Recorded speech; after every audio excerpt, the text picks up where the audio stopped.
Hello friends, motion in a planes या लेक्चरमध्ये आज आपण बघणार आहे circular motions and uniform circular motions. Circular motions बघत असताना आपण definitions of circular motions and meaning of circular motions बघणार आहे. सर्क्युलर मोशन्स म्हणजे काय?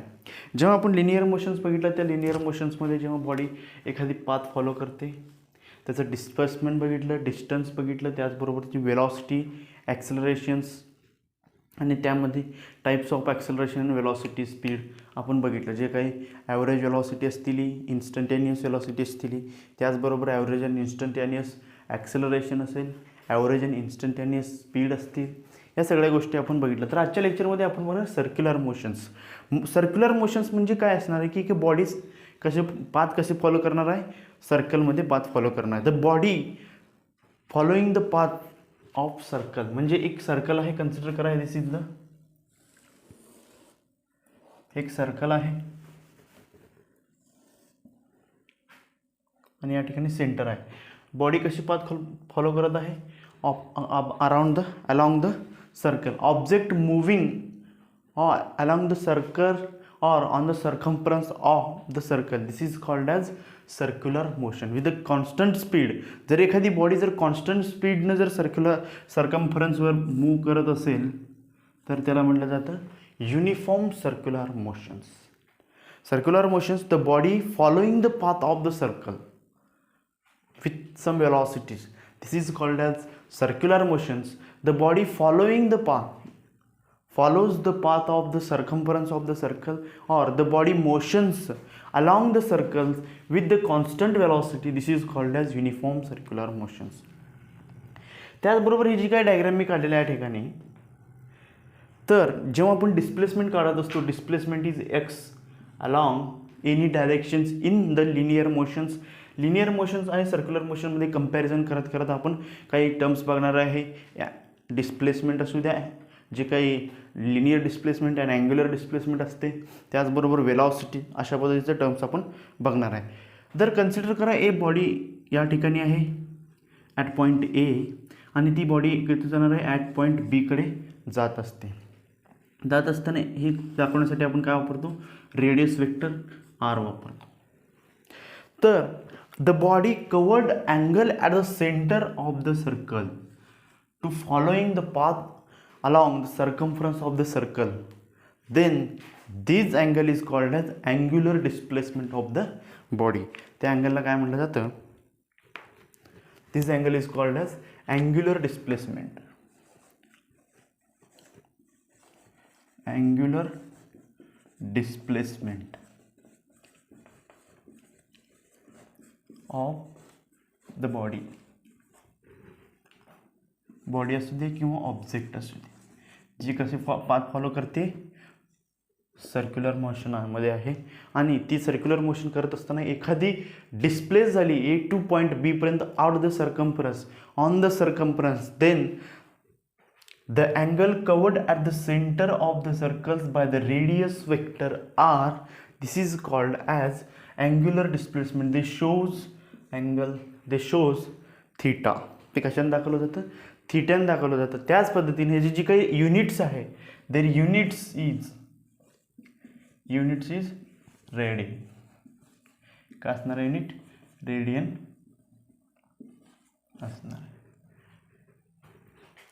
जेव्हा अँग्युलर डिस्प्लेसमेंट बघतो, त्याच पद्धतीने लिनियर डिस्प्लेसमेंट देखील या ठिकाणी असणार आहे.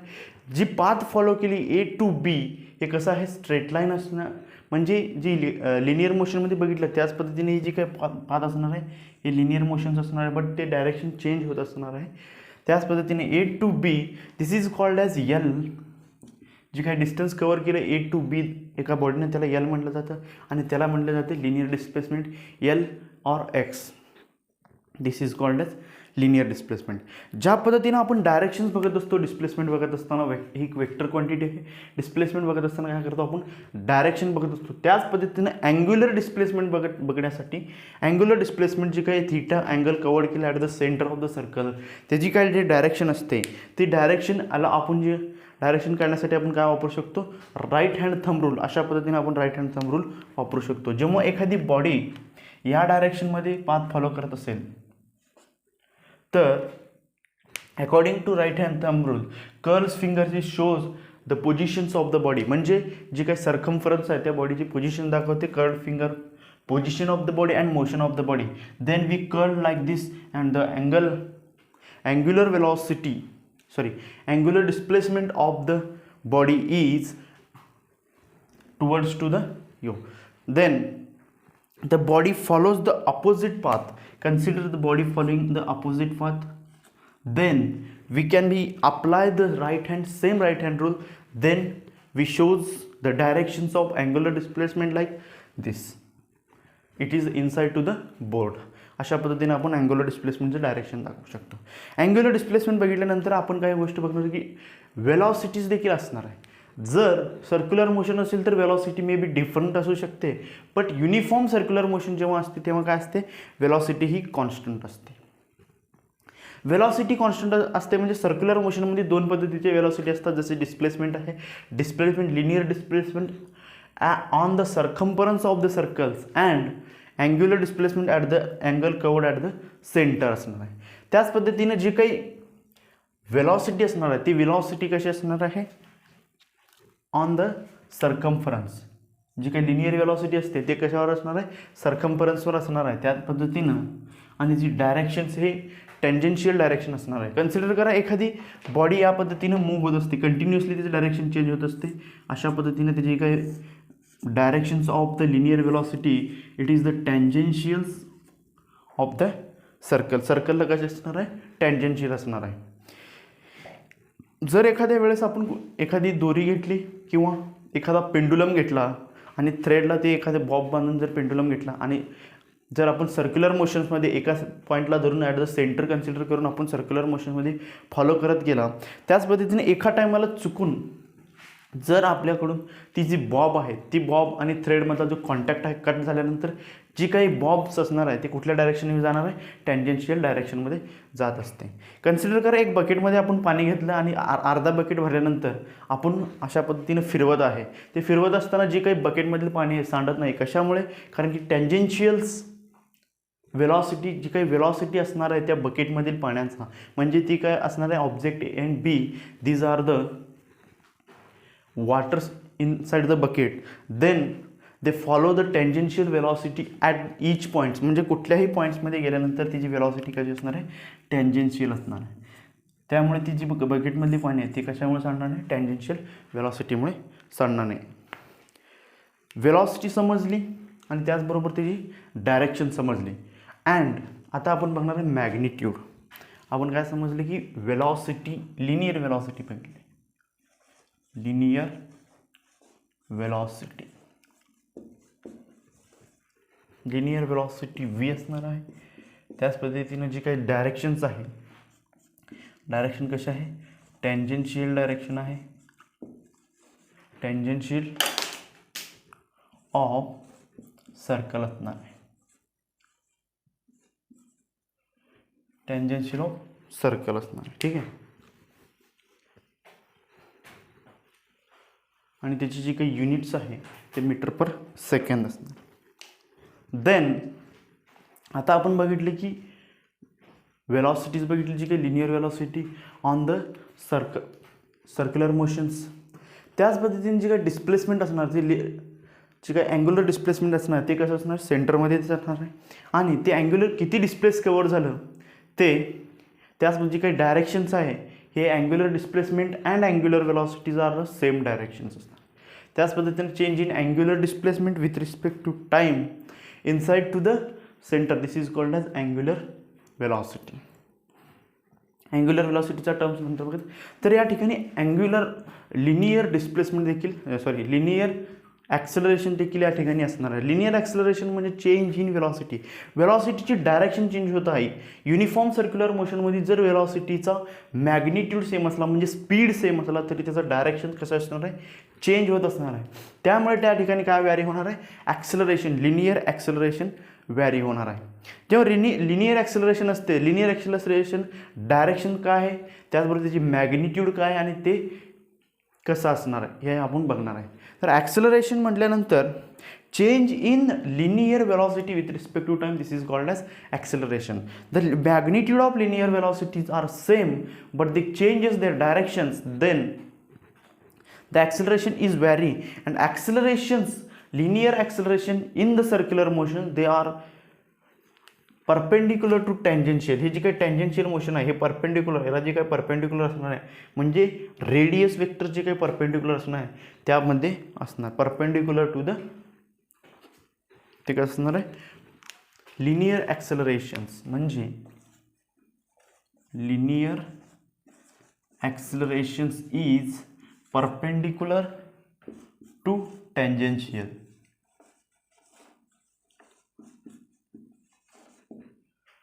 Perpendicular to tangential. टँजेन्शियलला जे काही लिनियर ॲक्सेलरेशन आहे परपेंडिक्युलर असणार आहे.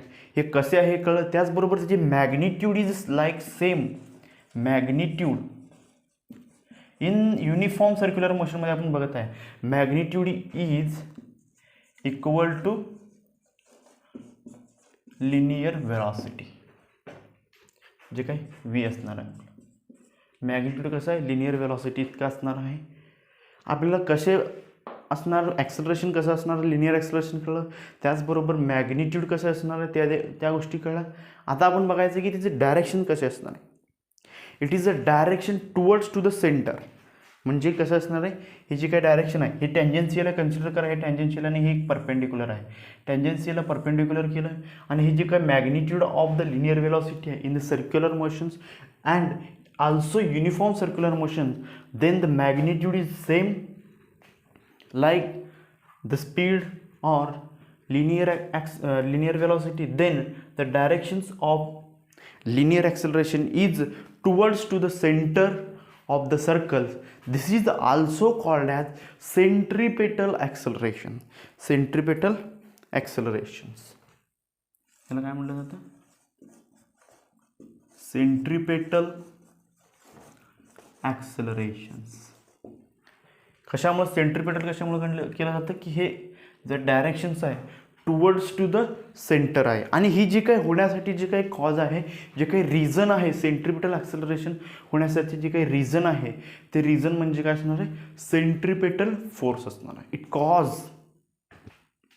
सर्क्युलर मोशन होण्यासाठी जे काही ॲक्सेलरेशन्स आहे ते ॲक्सेलरेशन प्रोड्यूस होते आणि ते ॲक्सेलरेशन कसं असणार आहे टुवर्ड्स टू द सेंटर म्हणजे सेंटरकडे जे डायरेक्शन असणार आहे ॲक्सेलरेशनचं आणि हे होण्यासाठी जे काही हेल्प करतं त्याला म्हटलं जातं centripetal force. Centripetal force and it is the also directed towards to the center of the circle. आता आपण सेंट्रिपेटल फोर्स बघितले. काय काय बघितलं थोडंसं रिव्हिजन करू. पहिल्यांदा आपण सर्क्युलर मोशन म्हणजे काय बघितलेलं आहे. The object follow the path. Object moving along circle, along circumference किंवा सर्कल असणार आहे. Along circle, this is called as circular motions. The body moving along the circle with constant speed, this is called as constant speed. This is called as uniform circular motions, UCM. त्यानंतर आपण angular displacement बघितलं. जे काय displaced of the radius vector at the center of the circle, this is the angle is called as angular displacement of the given circular motions. Then this is unit radians. Then linear velocity बघितलं. linear velocity कशी असणार आहे on the circumference of the circle and the direction is tangential असणार आहे. त्याच पद्धतीने linear acceleration कसे असणार आहे perpendicular to the tangentials and the magnitude of the linear acceleration as same of the magnitude of the linear velocity and the directions of the linear acceleration is towards to the center, and this also called as centripetal accelerations. and हे centripetal acceleration तयार होण्यासाठी जे काही help करतं जे काही reason आहे ते कशामुळे होत असते सेंट्रिपेटल फोर्समुळे होत असते. तर आपण बघणार की जे काही रिलेशन्स आहे कशामध्ये linear velocity and angular velocity यामध्ये जे काही रिलेशन आहे ते बघणार आहे. तर एखादी बॉडी कन्सिडर करा जी काही सर्क्युलर पाथ आहे, आपण बघत आहे लिनियर वेलॉसिटी. जर ही बॉडी आहे या पॉईंट ए पासून स्टार्ट केली मूव्हिंग करत करता परत पॉईंट ए पर्यंत आली, किती पाथ फॉलो केले, म्हणजे जे काही सर्कम्फरन्स आहे ते सर्कम्फरन्स किती पाथ फॉलो केलेला आहे, सर्कम्फरन्स किती लेंथ आहे ते आपल्याला काय कळणार आहे, लेंथ किंवा distance of the body. And ही जी काही पूर्ण एक रिव्होल्यूशन कंप्लीट होण्यासाठी जे काही टाईम लागणार आहे ते असणार आहे कॅपिटल टी, म्हणजे time period of the circular motions. T capital T time period of motions किंवा time period of the body देखील आपण म्हणू शकतो. Time period of the body. Time period म्हणजे to complete one revolutions to take this times, this times is also called as a time period of the motions और time period of the body. Then consider this is T and covered the length, म्हणजे जे काही सर्कम्फरन्सचं definition आहे आणि ते circumference किंवा circle तयार करण्यासाठी जे काही हेल्प करतं ते हेल्प करणं म्हणजे radius vector R. It can be shows the positions of the body at the circumference of the circles from the center of the circle. This is called as radius vector r. Then the path म्हणजे circumference जे काही definition 2πr इतका length follow केला आणि कशामध्ये follow केलं, time T मध्ये. This is called as speed असणार आहे. Speed is equal to distance upon time, म्हणजेच वेलॉसिटी असणार आहे लिनियर वेलॉसिटी. लिनियर वेलॉसिटी म्हणजे कशी असणार आहे की जी काही लिनियर पाथ फॉलो केलेला आहे with respect to time, this is called as linear velocity. Linear वेलॉसिटीचं डेफिनेशन भेटलं v is equal to 2πr. Then आपण टाईमचं डेफिनेशन देखील काढू शकतो. Time period T is equal to T इकडे घेतले आणि हे v तिकडे घेतले, म्हणजे T is equal to 2πr divided by v. This is the definition of time period. Then the angular velocity of at the centre of the circle, म्हणजे जे काही अँगल कवर्ड केलेलं आहे, जेव्हा ही आर जे काही रेडियस वेक्टर आहे या ठिकाणी येईल तेव्हा ही अँगल असणार आहे 180 डिग्री. ए जी पॉईंट आहे सी पर्यंत आली, ए जे काही रेडियस वेक्टर आर आहे पॉईंट ए टू सी पर्यंत आले, त्यानंतर जी काही अँगल कवर्ड केली 180 आहे आणि एक्झॅक्टली हाफ म्हणजे 180 + 180 म्हणजे 180 म्हणजे पाय असणार आहे 2π अपॉन टाईम टी, तितकाच टाईम लागणार आहे. म्हणजे angular velocity omega is equal to 2π upon T. हे असणार आहे अँग्युलर वेलॉसिटी आणि हे आहे ती असणार आहे linear velocity 2πr upon T and angular velocity 2π/t. 2πr हे काय आहे, सर्कम्फरन्स ऑफ द सर्कल आहे आणि T to complete one revolution करण्यासाठी जे काही टाईम पिरियड लागलेलं आहे ते आहे. तर टाईम पिरियडचं जे काही डेफिनेशन आहे, time period is equal to circumference upon the linear velocity असणार आहे, हे आहे टाईम पिरियड. त्या पद्धतीनं आपण ओमेगा टी जे काही टी व्हॅल्यू आहे, ओमेगा ठिकाणी omega is equal to 2π and टीच्या ठिकाणी काय करायचं आपल्याला, हे व्हॅल्यू पुटअप करायचं आहे, म्हणजे 2πr अपॉन v. 2π कॅन्सल झालं आणि हे जे काही v आहे हे या ठिकाणी न्यूमरेटरला गेल्यानंतर omega is equal to v upon r. Omega is equal to v upon r और v is equal to omega into r. This is the linear and relations of linear and angular velocity. आता linear velocity आपल्याला समजली की त्याचं direction कसं असणार आहे, tangential असणार आहे. त्याच पद्धतीने अँग्युलर वेलॉसिटीचं डायरेक्शन असणार आहे along the right hand rules, according to the right hand thumb rules. Then they shows the directions of angular velocity. Angular वेलॉसिटीचं डायरेक्शन दाखवता येते. तर अँग्युलर वेलॉसिटीचं जे काही युनिट आहे ते आहे radian per second. Radian per second असणार आहे जे काही units of the angular velocity. Then आपण नेक्स्ट लेक्चरमध्ये आपण या ठिकाणी या लेक्चरमध्ये जे काही नवीन पॉईंट बघितला आहे, सेंट्रिपेटल फोर्स किंवा सेंट्रिपेटल ॲक्सलरेशन देखील म्हटलं जातं. या सेंट्रिपेटल ॲक्सलरेशनचं आपण डेरिवेशन सॉल्व्ह करणार आहे आणि एक फॉर्म्युला देखील आपल्याला भेटणार आहे. तर याच्यावर एखादा साधा सिंपल प्रॉब्लेम घेतलं, कारण की आपल्याला जे काही फॉर्म्युला भेटते फॉर्म्युलावरून आपण काय करत असतो, एक प्रॉब्लेम सॉल्व्ह करत असतो. प्रॉब्लेम म्हणजे या ठिकाणी कन्सिडर करा जी काही लिनियर वेलॉसिटी आहे of the body is 15 metre per second.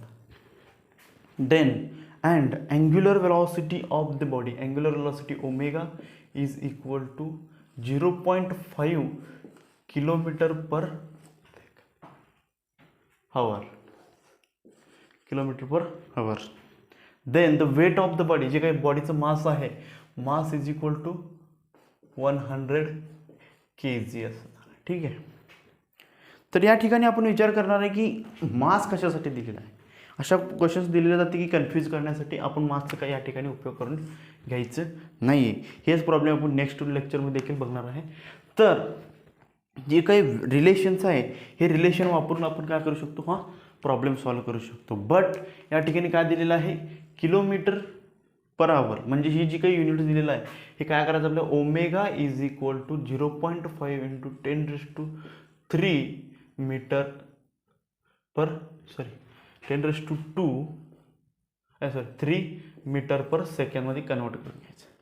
म्हणजे जे काही युनिट हे दिलेले होते के जीमध्ये, हे काय केलं आपण मीटर, म्हणजे ते दोन्हीचे युनिट्स कसे झाले, सेम झाले. Then V is equal to आपल्याला काय फाइंड आउट करायचं आहे, रेडियस वेक्टर फाइंड आउट करायचं, म्हणजे रेडियस आर फाइंड आउट करायचं आहे. V is equal to omega into R. Then omega V is equal to 15, this is equal to 0.5 into 10⁻³ into r. Then r is equal to 15/5 into 10⁻². या ठिकाणी एक point सरकून घेतला आणि 10⁻² केलेला आहे. 5153 r is equal to 3.3 into 10⁻² metre. ही जे काही r आहे, रेडियस वेक्टर आहे, किती असणार आहे, 3 into 10⁻² मीटर इतकं असणार आहे. जेव्हा ती बॉडीची जी काही linear velocity 15 metre per second आणि angular velocity 0.5 kilometre per hour दिलेलं आहे. हे एक आयडियल एक्झाम्पल्स आहे जे आपल्याला फॉर्म्युला समजल्यानंतर, जे काही फॉर्म्युला समजण्यासाठी आणि relations of angular velocity and linear velocity समजण्यासाठी एक आयडियल प्रॉब्लेम आपण घेतलेला आहे. त्याच पद्धतीने आपण नेक्स्ट लेक्चरमध्ये बघणार आहे centripetal acceleration and derivation of centripetal acceleration. ठीक आहे.